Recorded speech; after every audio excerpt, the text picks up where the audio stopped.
Halo kawan, jumpa lagi dengan Toro Channel. Bismillahirrahmanirrahim. Assalamualaikum warahmatullahi wabarakatuh. Allahumma sholli ala sayyidina Muhammad wa ala ali sayyidina Muhammad. Oke kawan, di kesempatan hari ini saya mereview ya lokasi petilasan Kanjeng Sunan Kalijaga dalam mendidik muridnya yang dinamakan menjadi Sunan Geseng. Oke kawan, kita simak penjelasan dari saya khususnya untuk generasi muda milenium ya, supaya tidak lupa sejarah. Lanjut kawan. Oke kawan, akan saya ceritakan ya sekilas atau latar belakang Sendang Panguripan, biar kawan-kawan bisa mengingat sejarah ya, sejarah para wali dalam berdakwah. Ini fokus dakwah dari Kanjeng Sunan Kalijaga dan juga Sunan Geseng. Oke kawan, langsung aja saya ceritakan untuk latar belakang. Ada begitu banyak sumber atau mata air khususnya di Jawa. Entah itu kemudian dinamakan Sendang Telaga, Belik, atau Beji, atau dikait-kaitkan dengan kisah pengembaraan Sunan Kalijaga. Demikian pula halnya dengan Sendang Banyu Urip di Bantul ini. Menurut sumber setempat, Sendang Banyu Urip ini dinamakan demikian karena airnya memberikan kehidupan atau nguripi bagi makhluk hidup di sekitarnya, khususnya manusia ya. Oke kawan, sambil tengok-tengok kiri kanan melihat situasi dan kondisi Sendang Panguripan yang sangat bersejarah ini yang sedang direnovasi, dilestarikan, supaya anak cucu kelak di kemudian hari bisa menyaksikannya. Demikian kawan, kita lanjut ya. Sumber setempat juga menceritakan bahwa di masa lampau Sunan Kalijaga mengembara. Dalam pengembaraannya dalam rangka syiar agama Islam, Sunan Kalijaga bertemu dengan Ki Cakrajaya. Pertemuan dengan keduanya membuat Ki Cakrajaya kemudian tertarik untuk berguru kepada Sunan Kalijaga. Kemudian diminta untuk menunggui tongkat Sunan Kalijaga sambil bertapa. Ki Cakrajaya dilarang meninggalkan tempat dan mengakhiri pertapaan sebelum Kanjeng Sunan Kalijaga kembali. Oke kawan, sambil melihat pohon beringin dan penampakan sendangnya ya, itu sendangnya yang berwarna kuning, itu ada gentingnya, nah ini tempat untuk ritual atau untuk berdoa, dan sendang ada di sebelahnya itu. Oke, kita lanjut kawan ya. Ki Cakrajaya menyanggupinya Sunan Kalijaga pun melanjutkan pengembaraan yang dilakukan Sunan Kalijaga begitu lama sehingga rumput yang di sekitar Ki Cakrajaya bertapa tumbuhnya semakin membelukar. Oke, sambil kita lihat ya, itu posisi sendangnya ada di situ ya. Tubuh Ki Cakrajaya kemudian seperti hilang ditelan kerimbunan pepohonan dan rumputan yang ada di sekitarnya yang sudah sangat liar sekali. Selang beberapa waktu kemudian Sunan Kalijaga ingat akan muridnya yang bernama Ki Cakrajaya.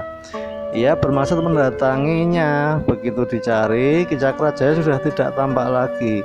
Sunan Kalijaga pun bingung karena tempat bertapa Ki Cakrajaya telah menjadi hutan lebat. Untuk menyibak hutan itu pun harus dibakar oleh Sunan Kalijaga.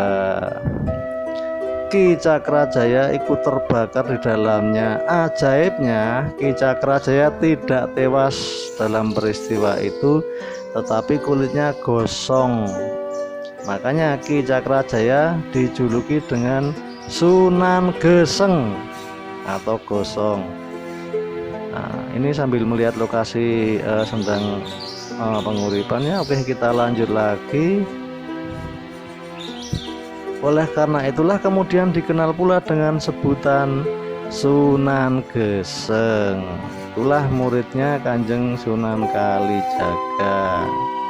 Ya, ini kawan penampakan sendang ya, sendang banyu urip ya. Nah, terus di sini saya tengok airnya ya. Tuh nanti di dalamnya ada air yang bisa untuk menghidupi seluruh masyarakat di sekitar situ. Oke, lanjut kawan ya. Oleh karena gesengnya itu Sunan Kalijaga berusaha memandikan Ki Cakrajaya. Maksudnya karena badannya udah gosong semua, hitam. Ki Cakrajaya dimandikan oleh Kanjeng Sunan Kalijaga. Ia pun mencari mata air di tengah hutan. Kebetulan ia melihat seekor kijang sekarat berlari. Sunan Kalijaga mengikuti jejak kijang tersebut. Akhirnya kijang tersebut sampai di sebuah mata air yang jernih. Kijang itu pun meminum air dari mata air itu. Kijang yang telah sekarat itu tiba-tiba menjadi sehat dan hidup kembali. Demikian kawan, sambil kita lihat ya, ini penampakan air ya, sendang penguripan tuh airnya seperti itu. Itu dalam sekali ya, kurang lebih 6-7 meter ke bawah. Nah, tapi karena ini musim hujan jadi airnya naik ke atas. Itu bening sekali. Nah, dan posisi ditutupi agar tidak sembarang orang ya mungkin mengotori atau merusak, karena yang namanya sejarah petilasan dari para wali dalam syiar agama Islam itu harus dilestarikan. Dan untuk generasi muda milenial tentunya semoga dengan video ini bisa ingat dengan sejarah para wali dan sejarah perjuangan bangsa sampai Indonesia merdeka sampai sekarang ini, sampai kehidupan sekarang ini yang lebih baik lagi. Oke kawan, kita lanjut ceritanya ya. Sunan Kalijaga pun memandikan Ki Cakrajaya di mata air itu. Ki Cakrajaya yang telah gosong dalam kondisi semaput itu pun akhirnya sehat bugar kembali. Berdasarkan hal itulah maka mata air itu kemudian dinamakan sendang banyu urip oleh Kanjeng Sunan Kalijaga. Banyu artinya air dan urip artinya hidup. Jadi sendang banyu urip memang telah memberikan kehidupan.